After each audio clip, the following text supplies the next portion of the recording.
Hi friends, welcome back to my YouTube channel. ಇವತ್ತು ನಾನು ನಿಮಗೆ ರಾಗಿ ರೊಟ್ಟಿ ಮಾಡೋದು ತೋರಿಸ್ತಾ ಇದ್ದೀನಿ.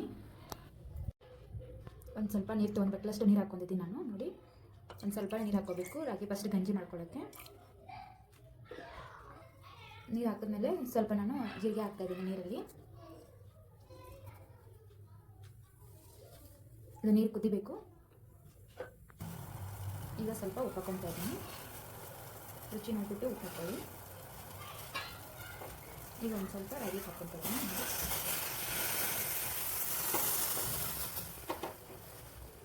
ಇದರ ಹಾಕೋಬೇಕು, ಅಷ್ಟೇ ಜಾಸ್ತಿ ಹಾಕೋಬೇಕು. ಈಗ ಸ್ಟವ್ ಆಫ್ ಮಾಡ್ಕೊಂಡ್ಬಿಟ್ಟು ಇದಕ್ಕೆ ಎಷ್ಟು ಬೇಕೋ ಅಷ್ಟು ಹಿಟ್ಟು ಹಾಕ್ಕೊತೀನಿ. ಇದಕ್ಕೆ ಸಣ್ಣ ಕಟ್ ಮಾಡಿರೋ ಈರುಳ್ಳಿ ಹಾಕ್ಕೊತಾ ಇದ್ದೀನಿ. ಮತ್ತು ಮೆಂತ್ಯ ಸೊಪ್ಪು ಮತ್ತು ಸಬ್ಬಸಿಗೆ ಸೊಪ್ಪು, ಕೊತ್ತಂಬರಿ ಸಣ್ಣ ಕಟ್ ಮಾಡ್ಕೊಂಡಿದ್ದೀನಿ. ಕ್ಯಾರೆಟ್ ತುಳಿಟ್ಕೊಂಡಿದ್ದೆ ನಾನು.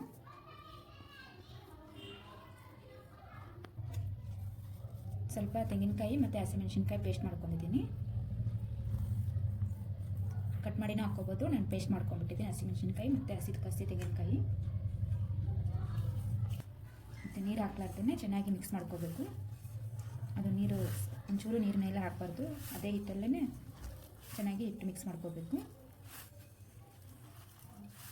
ಯಾಕಂದರೆ ಸೊಪ್ಪು ಮತ್ತು ಈರುಳ್ಳಿದು ಕ್ಯಾರೆಟ್ದು ನೀರು ಬಿಡುತ್ತೆ.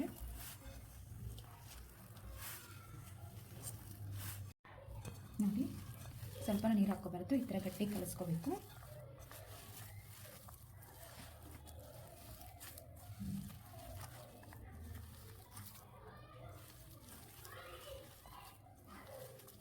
ಈ ಥರ ನೀಟಾಗಿ ಗಟ್ಟಿ ಕಲಿಸ್ಕೊಂಡ್ರೆ ತಟ್ಟಕ್ಕೆ ಚೆನ್ನಾಗಿರುತ್ತೆ.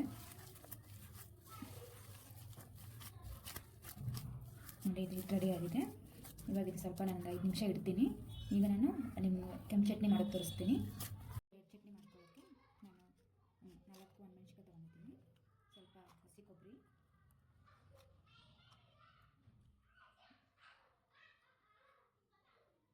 ಒಂದು ಸ್ವಲ್ಪ ಬೆಳ್ಳುಳ್ಳಿ ತೊಗೊಂಡಿದ್ದೀನಿ,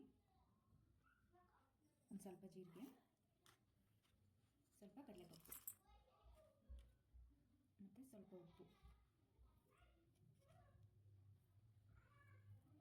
ಹುಳಿಗೆ ಬೇಕಂದರೆ ಹುಣಸೆಹಣ್ಣು ಹಾಕ್ಕೋಬೋದು ನೀವು, ಇಲ್ಲಾಂದರೆ ನಿಂಬೆಹಣ್ಣು ಹಾಕ್ಕೋಬೋದು. ನಾನು ಹುಣಸೆಹಣ್ಣು ಹಾಕ್ಕೊತೀನಿ. ಒಂದು ಸ್ವಲ್ಪ ಹುಣಸೆಹಣ್ಣು ಹಾಕ್ಕೊತಾ ಇದ್ದೀನಿ. ಇದೆಲ್ಲ ಕಡ್ಡಿ ಎಲ್ಲ ತೆಗೆದುಬಿಟ್ಟು ಒಂದು ಸ್ವಲ್ಪ ಹುಣಸೆಹಣ್ಣು. ಇದು ಇವಾಗ ನಾನು ಚಟ್ನಿ ರುಬ್ಕೊತೀನಿ. ಇವಾಗ ಚಟ್ನಿ ರೆಡಿಯಾಗಿದೆ. ಒಂದು ಬೌಲ್ಗೆ ಹಾಕ್ಕೊತಾ ಇದ್ದೀನಿ ನಾನು. ಈಗ ರೊಟ್ಟಿ ಮಾಡೋದು ತೋರಿಸ್ತೀನಿ.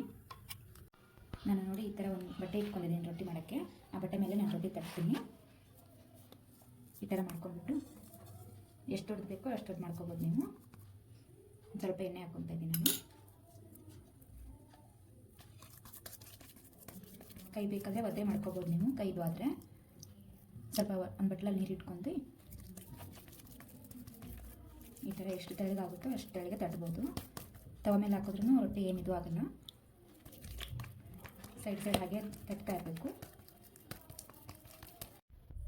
ನೋಡಿ, ಈ ಥರ ತಟ್ಕೊಂಡಿದ್ದೀನಿ ನಾನು. ಈ ಥರ ತೆಳಗೆ ತಟ್ಕೊಂಡು ಈ ಬಟ್ಟೆನ ಹೀಗೆ ನಾನು ತವ ಮೇಲೆ ಹಾಕ್ತೀನಿ. ಈ ಥರ ಬಟ್ಟೆಯಲ್ಲಿ ಮಾಡಿದ್ರೆ ಏನು ತೊಂದರೆ ಇಲ್ಲ. ನೋಡಿ, ಈ ಥರ ಆರಾಮಾಗಿ ತೆಗಿಬೋದು. ಪೇಪರ್ ಅದು ಇದು ಅಂದರೆ ಸ್ವಲ್ಪ ಪೇಪರ್ ಮೆಲ್ಟ್ ಆಗೋದು ಇದು ಇರುತ್ತೆ. ಈ ಥರ ಬಟ್ಟೆಯಲ್ಲಿ ಒಂದು ಬಟ್ಟೆ ನೀಟಾಗಿ ಇಟ್ಕೊಂಡ್ಬಿಟ್ರೆ ಚೆನ್ನಾಗಿರುತ್ತೆ. ಇದೇ ಥರ ನಾನು ಮಾಡ್ಕೊತೀನಿ. ಕೈ ಮಾಡಿ ಇದೇ ಥರ ನಾನು ಎಲ್ಲ ರೊಟ್ಟಿ ಇದೇ ಥರ ಮಾಡ್ಕೊತೀನಿ. ಈ ಥರ ಮಾಡ್ಕೊಂಡ್ರೆ ಏನೂ ಇದು ಆಗಲ್ಲ, ರೊಟ್ಟಿ ಕಿತ್ತೋಗೋದಿಲ್ಲ, ಏನೂ ಇಲ್ಲ. ನೀಟಾಗಿ ಮಾಡ್ಕೋಬೋದು. ಜಾಸ್ತಿ ನೀರು ಹಾಕ್ಕೋಬಾರ್ದು. ಕುದಿಯೋಕ್ಕೆ 1 ಕಪ್ ನೀರು ಹಾಕ್ಕೋಬೇಕು.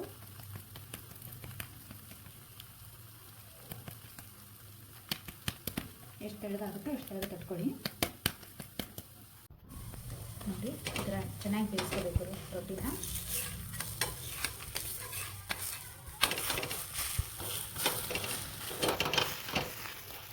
ತುಪ್ಪ ಬೇಕಂದರೆ ತುಪ್ಪ ಹಾಕ್ಕೋಬೋದು. ನಾನು ಎಣ್ಣೆ ಹಾಕ್ತಾಯಿದ್ದೀನಿ. ಮತ್ತು ಸಾಫ್ಟಾಗಿರುತ್ತೆ ರೊಟ್ಟಿ, ಏನು ಗಟ್ಟಿ ಆಗೋದಿಲ್ಲ. ಬರೀ ಬಿಸಿರುವಾಗಿಯೇ ಮೆತ್ತಗಿರುತ್ತೆ ಅಂತೇನಿಲ್ಲ. ಬೇಕಾದರೆ ಮಧ್ಯಾಹ್ನಕ್ಕೂ ತಿನ್ಬೋದು, ಬೆಳಿಗ್ಗೆ ತಿಂಡಿಗೂ ತಿನ್ಬೋದು. ಆ ಥರ ಸಾಫ್ಟಾಗಿರುತ್ತೆ. ನೋಡಿ, ಈಗ ರೊಟ್ಟಿ ಆಗಿದೆ. ಇದೇ ಥರ ರೊಟ್ಟಿ ಮಾಡ್ಕೊಳ್ಳೋಣ, ಎಲ್ಲ ರೊಟ್ಟಿ ಈ ಥರ ಮಾಡ್ಕೊಳ್ಳೋಣ. ಸ್ವಲ್ಪ ಎಣ್ಣೆ ಹಾಕ್ತಾ ಇದ್ದೀವಿ.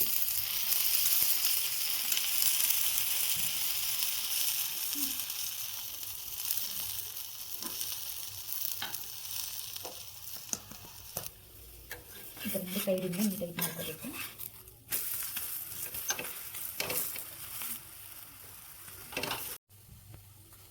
ನೋಡಿ ರೊಟ್ಟಿ ಆಗಿದೆ ಇದು.